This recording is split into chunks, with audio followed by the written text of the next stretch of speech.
Banori më i ri i Big Brother VIP Kosova, Ludo Lee, ka ndezur debate të forta brenda shtëpisë më të famshme në vend.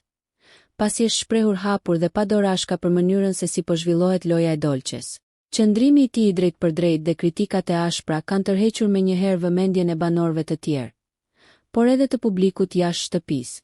Gjatë një bisede të hapur, Ludo u shpreh se sipas perceptimit të tij, Dolçe ka humbur shkëlqimin dhe energjinë që e karakterizonte më parë, veçanërisht pas eksperiencës së saj në Grande Fratello. Ai theksoi se që nga rikthimi në Big Brother VIP Kosova, ajo nuk po arrin të jetë protagoniste. Nuk po krijon situata interesante dhe nuk po kontribuon në zhvillimin e lojës, duke qëndruar kryesisht në hije. Sipas Ludës, mungesa e reagimeve të forta, strategjive të qarta dhe përfshirjes aktive në debate e bën lojën e saj të duket e vakët dhe e parashikueshme.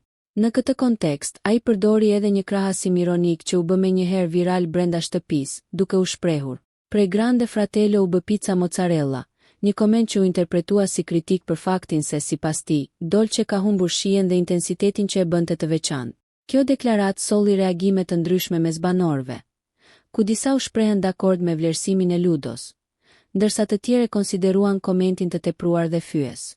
Atmosfera në shtëpi u tensionua, duke lënë të kuptohet se raportet mes Dolçes dhe Ludos mund të përkeqësohen edhe më tej në ditët në vijim. Ndërkohë, publiku jashtë shtëpisë ka nisur të reagojë fuqishëm në rrjetet sociale, ku komentet janë të ndara mes atyre që mbështesin kritikën e Ludos dhe atyre që mbrojnë Dolçen, duke theksuar se ajo po luan një lojë më të qetë dhe strategjike. Mbetet për tu parë nëse kjo situatë do ta shtyjë Dolçen të reagojë dhe të rikthehet më fuqishëm në lojë, apo nëse përplasjet e reja do të sjellin tensione edhe më të forta brenda shtëpisë së Big Brother VIP Kosova. Nëse ju pëlqeu kjo video, shkoni në kanalin e YouTube-it Big VIP Albania Kosova, që e gjeni në bio. Mos harroni që të bëni subscribe dhe të klikoni butonin e ziljes që të informoheni për videot më të reja.